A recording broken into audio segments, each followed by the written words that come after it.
오늘 예배 나오신 여러분들을 환영하고 축복합니다. 우리 좌우에 계신 분들께 한번 이렇게 인사했으면 좋겠습니다. 하나님이 당신과 함께 하십니다. 네.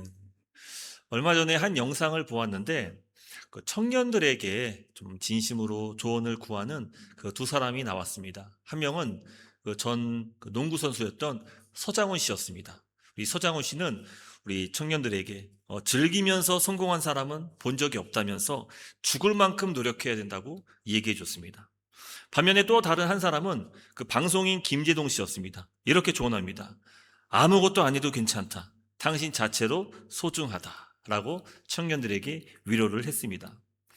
서로 정반대에 말하는 두 사람의 말이 과연 어떤 게 옳은 것인지, 이 영상을 지켜본 전문가가 그 정신과 전문입니다. 이 분석했는데 이 결론이 흥미로웠습니다.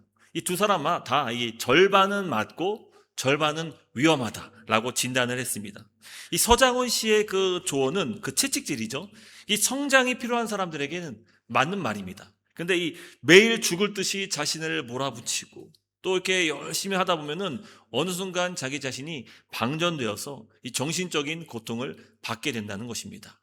반면 또 이 김재동 씨의 위로는 지쳐있는 청년들, 뭘 시도하고 해도 잘 안 되는 그 청년들에게는 힘이 될 수 있겠지만 위로만 가지고는 사람이 나을 수 없으며 또 그 위로는 오히려 그 사람을 안주하게 만들 수 있다라고 그렇게 의사들이 말하였습니다.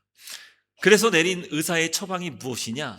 바로 상황에 맞게끔 때로는 채찍질을 하고 또 때로는 위로할 수 있는 그런 유연한 태도가 필요하다라고 그렇게 말했습니다. 맞습니다. 이 매우 일리가 있는 말이었습니다. 그런데 저는 이 처방을 들으면서 좀 다른 질문이 들었습니다. 아니, 그 채찍질을 할지 아니면 위로를 할지 그 판단은 대체 누가 하는 것입니까? 정신과 의사가 해야 됩니까? 아니면은 자기 자신이 해야 됩니까? 아마 대부분 사람들은 이 질문에 대해서 자기 자신이 판단해야 된다라고 말할 것입니다. 왜 그렇습니까? 바로 내 인생이니까. 내 인생의 주인이 바로 나니까 그 최종 판단할 수 있는 권한도 자기 자신에게 있다라고 생각하는 것이죠. 그런데 여러분, 성경은 이런 우리들에게 불편한 질문을 하나 던집니다. 정말 사람은 우리 스스로의 인생을 결정할 수 있으며 모든 판단과 책임을 하도록 만들어진 존재였을까요? 오늘 설교는 내가 내 인생의 주인이다 라고 생각하는 여기는 그런 분들에게는 불편한 말씀이 될 것입니다. 그리고 아담과 하와의 범죄는 결코 우리들과 무관하지 않다는 사실도 알게 될 것입니다. 왜냐하면 인생의 타락은 바로 내 인생의 주인이 나 자신이다 라고 결정하며 또 내 스스로 내 인생을 책임져야겠다라는 오만함으로부터 왔기 때문입니다. 그 우주적인 반역은 매우 사소해 보이지만 오늘 본문 보면은 아주 작은 일로 말미암아 발단이 되었습니다. 함께 그 말씀을 살펴보기를 원합니다. 오늘 본문은 이 반역의 현장을 보여주고 있습니다. 하나님께서 창조하신 그 아름다운 세상 속에서 에덴 동산 가운데서 그 반역이 이루어졌습니다. 여러분, 하나님은 세상을 완벽하게 창조하셨고 또 모든 것은 부족함이 없이 다 풍족했습니다. 그리고 아담과 하와는 벗고 있었지만 그들은 부끄러움을 알지 못했습니다. 그런데 그 완벽했던 에덴 동산에 불청객의 모습으로 뱀이 찾아왔습니다. 본문은 뱀을 이렇게 소개합니다. 창세기 3장 1절 말씀인데 여호와 하나님이 지으신 들짐승 중에 가장 간교하니라. 우리가 이 이야기를 다 잘 알고 있지만 이 뱀이 느닷없이 사람에게 와서 말을 건넵니다. 성경은 뱀이 어떻게 사람이 알아들을 수 있도록 말을 하는지 그 궁금증에 대해서 답변해 주지 않습니다. 하지만 성경 맨 마지막 요한계시록에 가면은 이 뱀의 정체가 마귀, 곧 사탄이라는 사실을 보여줍니다. 그렇죠? 큰 용이 내쫓기니 옛뱀, 곧 마귀라고도 하고 사탄이라고도 한다라고 성경은 그 뱀의 정체에 대해서 맨 마지막에 가서야 비로소 밝히게 됩니다. 여러분, 지금 이 에덴 동산에 나타난 그 뱀은 지금 파충류의 한 종류가 아니라 바로 하나님을 대적하는 존재로 찾아온 겁니다. 뱀의 첫 질문을 보면은 그가 얼마나 간교한지를 알 수 있습니다. 하나님이 참으로 먹지 말라 하시더냐. 예, 하나님이 참으로 먹지 말라 하시더냐. 분명히 이 말은 거짓말은 아닙니다. 근데 이 뉘앙스가 벌써 부정적입니다. 여러분, 원래 하나님께서 이 세상을 창조하시고는 모든 나무의 열매를 다 먹도록 허락하셨습니다. 단 한 가지만 이 동상 중앙에 있는 그 나무의 실과는 먹지 말도록 금하셨습니다. 근데 이 뱀은 그 관대하신 하나님께서 마치 아무것도 못 먹게 만드시는 분처럼 만들어 놓은 겁니다. 마치 이런 겁니다. 하루는 부모님이 자녀를 불러놓고 이렇게 얘기합니다. 아들아, 내일은 토요일이고 주일인데, 이제 다음 날은 주일인데, 이날은 너 이번 주말에는 학원 안 가도 돼. 내가 용돈 줄 테니까 친구들과 가서 맛있는 거 많이 사 먹고, 그리고 하루 종일 잘 놀다가 와. 하지만 대신 주일 아침에는 함께 교회 가서 예배해야 돼. 이렇게 말하는 거죠. 또 옆에 있는 그 간교한 녀석이, 야, 너희 부모님은 왜 너에게 이렇게 아무것도 못하도록 주말에 이렇게 억압하느냐? 왜 너를 이렇게 속박하느냐? 라고 속삭이는 거예요. 근데 그 아들은 그 말에 어머니께서 허락하신 그 모든 자유, 그 허용을 잊어버리고 그 친구의 말에 게임에 넘어가서, 왜 우리 엄마는, 우리 아빠는 나를 억압하는 거야? 왜 종교의 자유가 있는데 왜 나를 이렇게 가두는 거야? 라고 이렇게 만드는 것이죠. 여러분, 이 뱀의 간교한 말에 여자는 마음이 흔들렸습니다. 여자의 답변을 한번 들어보십시오. 우리가 동산나무의 열매는 먹을 수 있지만 동산 중앙에 있는 열매는 하나님께서 먹지도 말고 만지지도 말라고 했어. 또 먹으면 죽을 수도 있다고 하셨어. 라고 합니다. 자, 여기서 팩트 체크를 한번 해봅시다. 정말 지금 여자의 말이 하나님께서 하신 말씀입니까? 여러분, 하나님께서 먹지 말라 했지 만지지 말란 말은 하지 않았습니다. 갑자기 만지지 말란 얘기가 튀어나오죠. 또 하나님께서 그 열매 먹으면 반드시 죽어 말씀하셨는데 죽을까 하노라 라고 바꿔버립니다. 이미 여자의 마음에는 그 뱀의 간교한 말이 들어가 버리고 만 것이죠. 그리고는 하나님에 대해 인색하게 생각하게 된 것이고, 마치 자기 자신들을 억압하는 존재로 불신하게 된 것입니다. 뱀은 여기서 멈추지 않습니다. 4절 말씀, 너희가 결코 죽지 않는다 라고 말하는 것입니다. 망설이고 확신하지 못하는 그 여자를 향해서 얘기하는 거예요. 너 그거 먹어도 안 죽어. 안 죽어. 여러분, 사실 우리들도 하나님 말씀 앞에서 그 말씀을 정면으로 다 부정하지는 않습니다. 대신 이게 그렇게까지 나쁜 것일까? 아니, 왜 이렇게까지 해야 되지? 라며 작은 의심을 품게 만듭니다. 그리고는 그 의심 속에서 어떻게 마음이 바뀌게 되는지 아십니까? 내 인생의 결정은 내가 내릴 거야. 내 인생의 최종 판단은 나에게 있어. 그 마음에 죄성을 갖게 만드는 것입니다. 결국 하나님과 말씀을 떠나서 스스로 결정하고 책임지게 되는 것이죠. 1957년도에 심리학자 레온 페스팅거는 사람은 믿음과 다르게 행동할 때 행동을 바꾸지 않고 믿음을 바꿔서 자신의 마음을 편하게 만든다고 그런 사실을 밝히게 되었습니다. 그러니까 사람은 그래요. 어떤 분명한 일에 대해서 행동하려 할 때에 그때 내 마음에 벌써 마음속에 그 불안한 불신감을 집어넣어서 내 마음의 그 믿음을 흔들게 하지 행동은 바꾸지 않는다는 것입니다. 이게 전적인 합리화인 거죠. 상한 판단에 있어서 스스로 하는 것이죠. 여러분, 창세기 3장의 여자가 딱 그랬습니다. 여자는 아직 열매를 먹지도 않았는데 행동이 앞서서 마음이 먼저 흔들려 버립니다. 그리고 흔들린 마음은 어떻게 바뀌게 됩니까? 이제 여자가 그 뱀의 간교한 말을 듣고 나서 열매를 보니까 완전 이 주관적인 판단이 바뀌게 됩니다. 창세기 3장 6절 말씀입니다. 여자가 나무를 본즉 먹음직도 하고 보암직도 하고 지혜롭게 할 만큼 탐스럽기도 한 나무인지라. 여러분, 이전에도 분명히 하나님께서 금하신 그 나무를, 열매를 아담과 하와는 보았을 것입니다. 그때 그 나무를 바라봤을 때는 하나님 말씀이 먼저 떠오른 거예요. 저거 먹으면 죽어. 그러니까 저거 먹지 말고 다른 거 많이 있으니까 다른 거 먹어야지.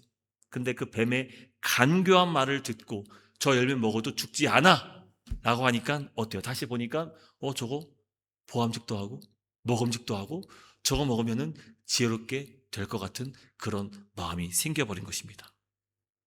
나중에 가면 요한일서에서 이것을 이제 안목의 정류, 이생의 자랑 이렇게 표현을 하는 것이죠.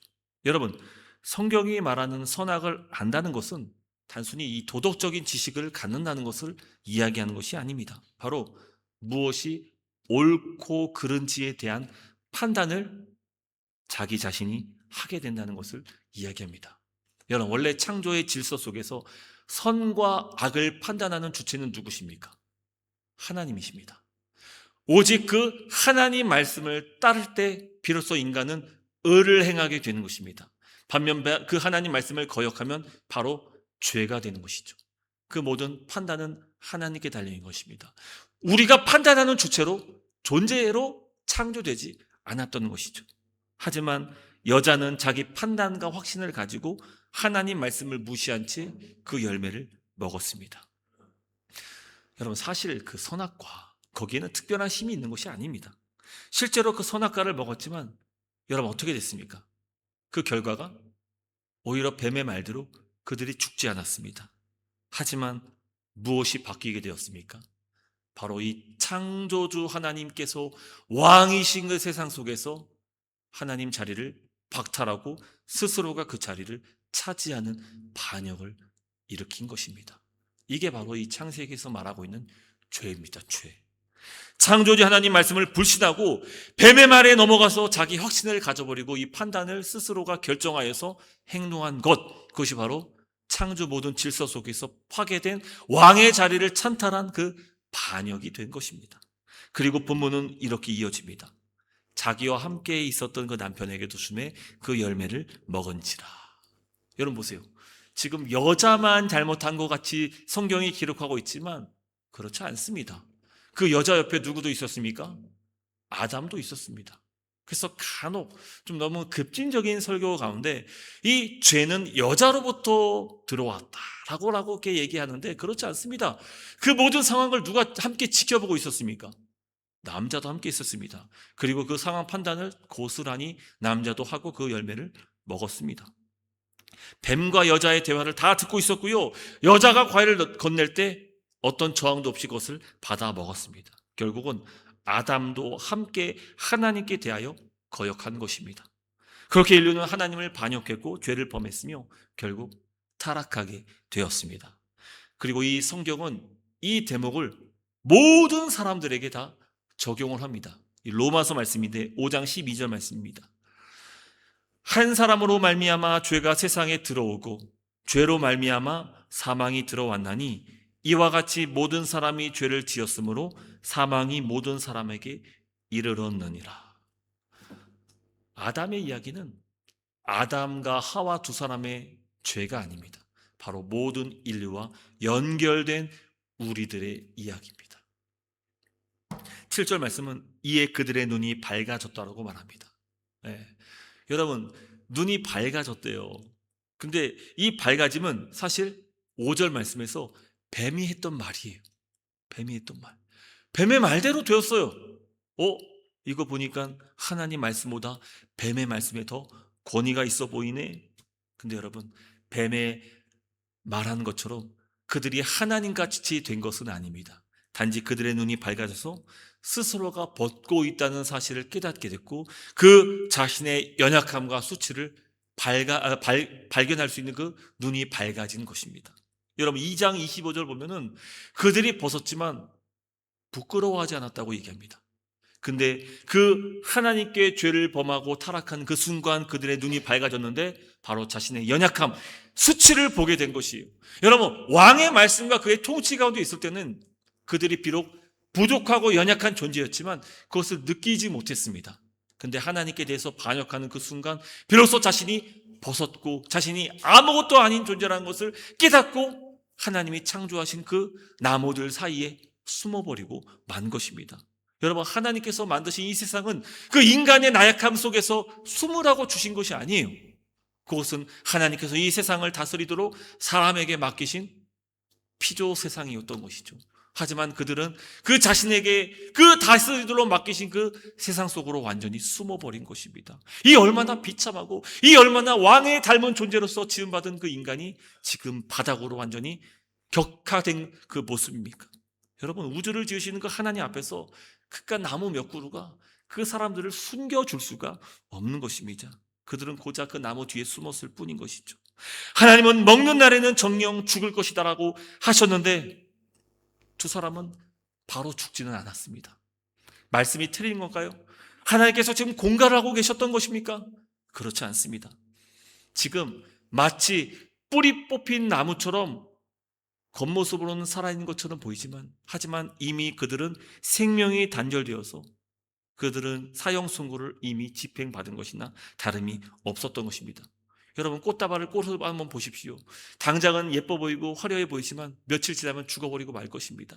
마치 사람의 존재가 그 당장은 죽은 것처럼 보이지는 않을지만 실제로는 하나님과의 관계에서 끊어져 버리고 그 생명의 근원 되시는 아버지로부터 분리가 되다 그들은 이미 죽은 존재나 마찬가지가 되어버린 것입니다. 그 죽음을 그들은 알았기 때문에 하나님의 심판을 두려워 나머지 나무 뒤로 숨어버린 것입니다. 사랑하는 성도 여러분, 오늘 여러분들께 한번 진지하게 묻고 싶습니다. 우리의 인생은 과연 누구의 것입니까?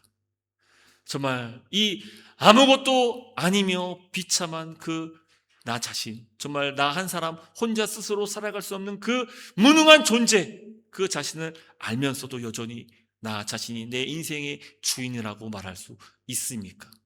여러분, 그 어떤 누구도 혼자서는 결코 살아갈 수 없습니다. 지금 비록 이 세상이 타락하여서 하나님 그 만드신 그 창조의 그 복에 우리가 분리되어서 지금 에덴 동산 밖에서 살아가고 있지만 그럼에도 불구하고 하나님은 여전히 이 세상을 다스리며 우리의 생명을 보존해 주고 계십니다.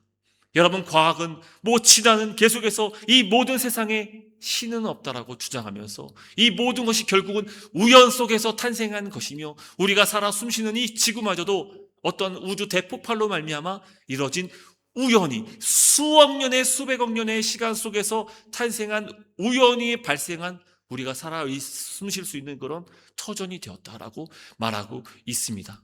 정말 그럴까요?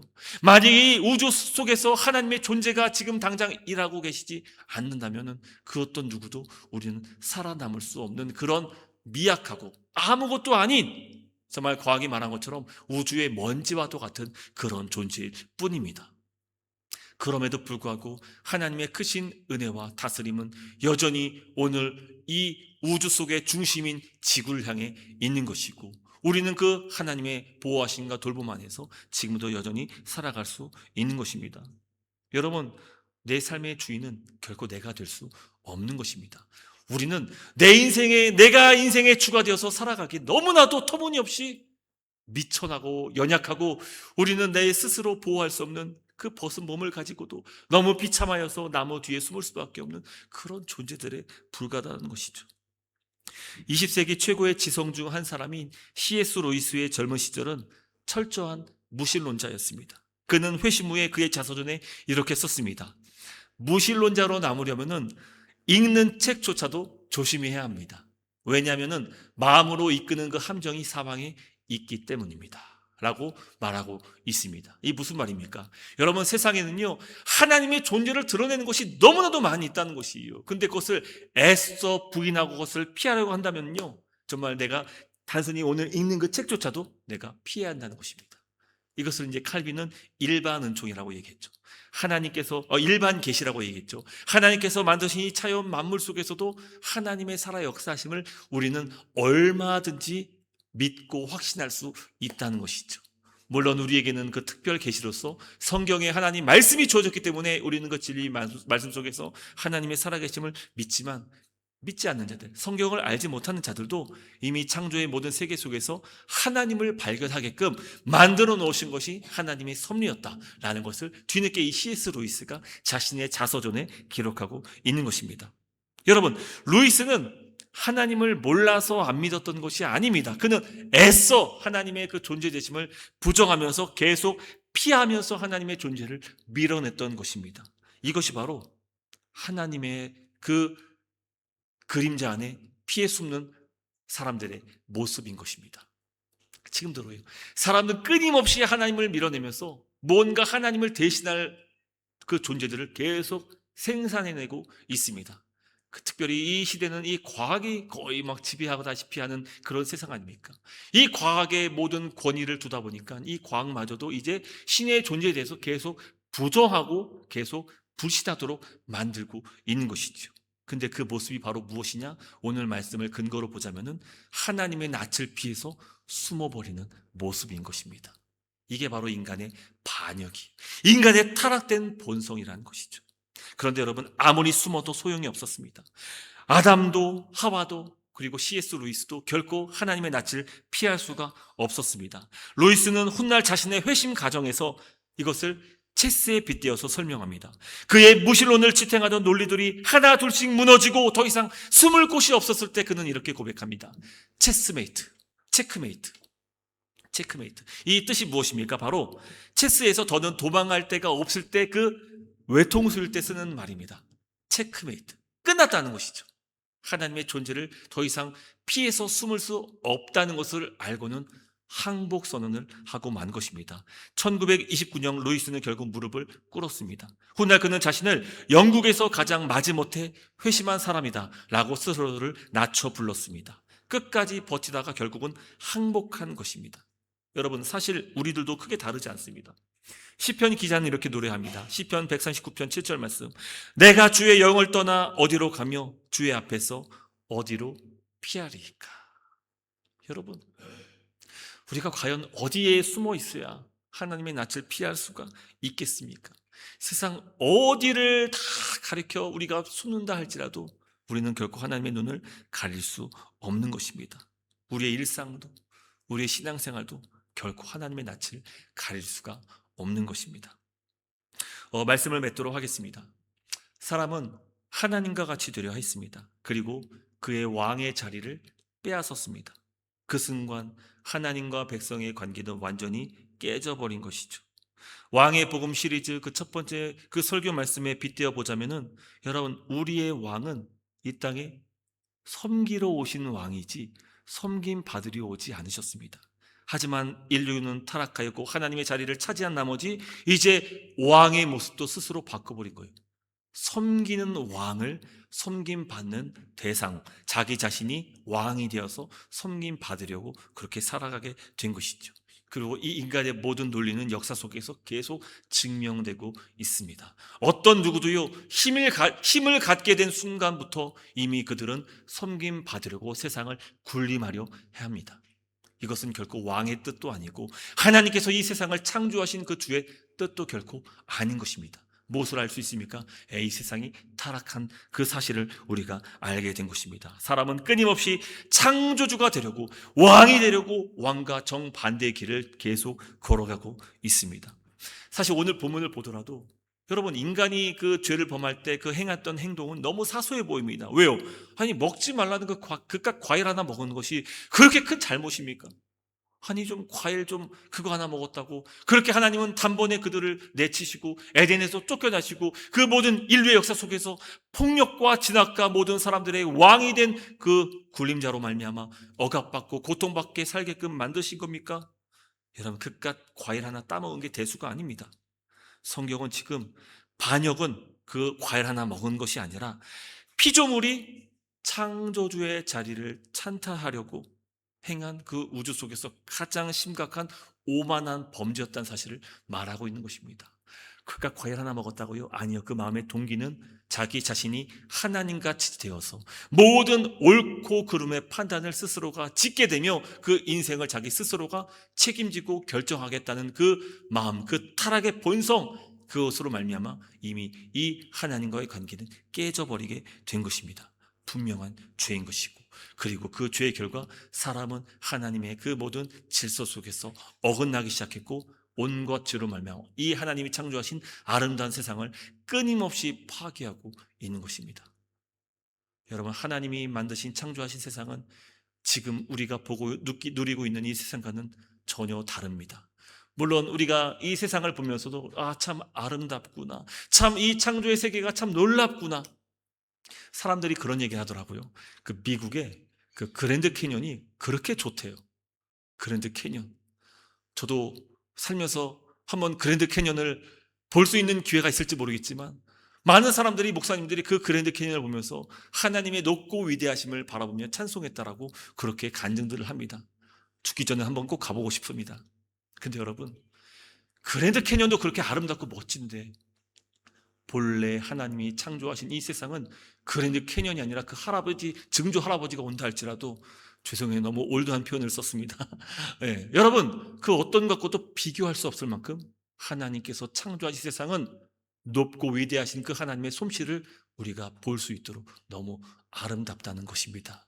그리고 우리가 소망하는 바는 장차 주님이 이 땅에 오실 때에 새 하늘과 새 땅 속에서 회복된 그 하나님의 모든 풍성하신 그 세계를 우리가 비로소 경험하고 맛보게 될 것이라는 것을 확신하는 것이지요. 할렐루야. 여러분, 우리 인생은요 정말 미천하고 하나님을 떠난 존재는요 아무것도 아니라는 사실을 우리는 경험적으로도 얼마든지 알 수 있습니다. 과연 정말 내가 생각하고 원하고 바라는 대로 모든 세상 일들이 다 그렇게 이루어지더입니까? 그렇지가 않습니다.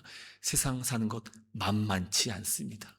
여러분, 하나님을 떠난 존재는 이 만만치 않은 세상을 스스로 혼자 살아가다 보니까 그 삶에는 결코 인생에서 하나님께서 줄 수 없는, 하나님께서 결코 주기 원하지 않는 그 절망, 비참함, 죄로 말미암는 그 인생의 고독함, 외로움, 질병, 숱한 여러 가지 많은 죄로 말미암는 결과들을 경험하며 살아갈 수밖에 없는 것이지요. 여러분, 지금 당장은 우리가 살아있는 것처럼 보이지만, 근데 하나님과 관계가 끊어진 인간은 이미 뿌리 뽑힌 나무나 다를 바가 전혀 없습니다. 생명이 끊어진 것이죠. 시들어가는 것은 시간 문제일 뿐입니다. 그런데 본문은 여기서 그치지가 않습니다. 사람은 하나님을 피해서 숨어버렸지만 하나님은 소리내어서 그 사람을 찾으십니다. 창세기 3장 9절, 내가 어디 있느냐? 아담아, 내가 지금 어디 있느냐? 여러분, 하나님이 지금 아담이 어디 있는지 몰라서 지금 소리내어서 찾고 있는 것일까요? 아닙니다. 하나님은 알고 계세요. 바로 숨어있는 그 아담을 끝까지 찾으시는 하나님을 지금 보여주고 있는 것입니다. 하나님은 결코 그 아담을 포기하지 않으신 것이죠. 하나님을 피해 숨은 사람과 달리 왕은 자신을 감추지 아니하시고 그 하나님을 버린 그 사람을 다시 찾아오신 것입니다. 루이스는 자신이 하나님께 붙잡혀 끌려온 것 같다라고 이렇게 고백한 것입니다. 자신이 스스로가 온 게 아니에요. 하나님이 자기를 찾아주셨기 때문에 그 앞에 자기가 굴복할 수밖에 없었다라고 고백하는 것입니다. 자신을 발버둥치고 저항하고 도망쳤지만 결국 하나님께 붙잡혀 왔다는 것을 말하는 것이죠. 이토록 저항하며 뿌리쳤던 루이스를 하나님은 그를 향해서 두 팔 벌려서 맞아주신 것입니다. 루이스는 그것을 하나님의 낮아지심이다라고 부르는 것입니다. 저는 정말 이 창세기 3장 이 대목에서 저는 하나님을 다시 한번 생각해 보게 됩니다. 그런 일은 없겠지만, 또 그래서는 안 되겠지만, 만약 내가 하나님이라면은 그 아담과 하와 당장 목을 치고 다시 또 다른 인류를 창조했을 겁니다. 아담 대신 우리 한국 성을 따서 이담, 하와 대신에 하와, 하시 있냐? 하시 괜찮아요. 여러분, 그게 우리들의 마음일 텐데, 근데 하나님은 그렇게 하지 않으십니다. 그 타락하고 반역한 인류를 다시금 회복시키시고자 하나님은 놀라운 그 구속의 역사를 계획하셨고, 그로 말미암아 지금 저와 여러분들은 다시 하나님께 접붙임 바 되어서 그 생명을 온전히 보존받을 수 있게 된 것입니다. 여러분, 그 어디도 우리가 하나님의 낯을 피해서 숨을 곳은 없습니다. 그 하나님의 음성이 우리에게 전달되었을 때 그 음성을 왜 애써 애면을 하지 마시고 그 아버지 음성 속에서 우리 당장이라도 지금이라도 무릎을 꿇고 그 아버지께 굴복하면서, 하나님, 나는 아무것도 아닙니다. 오직 왕께서 나를 다스리시고 나의 생명을 보존하십니다 라고 믿음으로 고백할 수 있는 그런 저와 여러분 될 수 있기를 주님의 이름으로 축복합니다. 여러분, 하나님은 오늘도 여러분들에게 묻고 계십니다. 과연 너희는 나를 찾고 있느냐? 아니면 지금도 여전히 숨고 있느냐? 우리 주님은 당신이 숨어있는 그 자리를 아시고 그곳까지 찾아오십니다. 이게 바로 로이스가 말하는 하나님의 낮아지심이요, 당장 목을 쳐도 되겠지만 그리하지 않으시고 그 낮고 천한 우리를 다시금 찾아오시고 용납하시고 우리를 다시 그의 자녀로 맞아주시는 것이죠. 여러분, 오직 믿음을 통해서 하나님은 그 일을 이루신 겁니다. 오늘 그 복음이 선포되었을 때 그 복음 안에서 그 왕 대신 참된 우리의 폐하 하나님을 찾고 그분께로 나아올 수 있는 그런 저 여러분 될 수 있기를 주님의 이름으로 축복합니다. 우리 아버지는 우리의 죄를 더 이상 묻지 않으십니다. 우리를 심판하러 오신 것이 아닙니다. 우리를 찾으러 오신 것입니다. 하나님, 우리 그 아버지께서 나를 받아주시기 위해서 그 오신 낮아지심을 우리가 은혜로 받아들이면서 오늘 저와 여러분 속에서 늘 일하고 역사하시는 그 아버지를 바라볼 수 있는, 그리고 온전히 영접할 수 있는 저 여러분 될 수 있기를 주님의 이름으로 축원합니다. 우리 같이 한번 찬양했으면 좋겠습니다.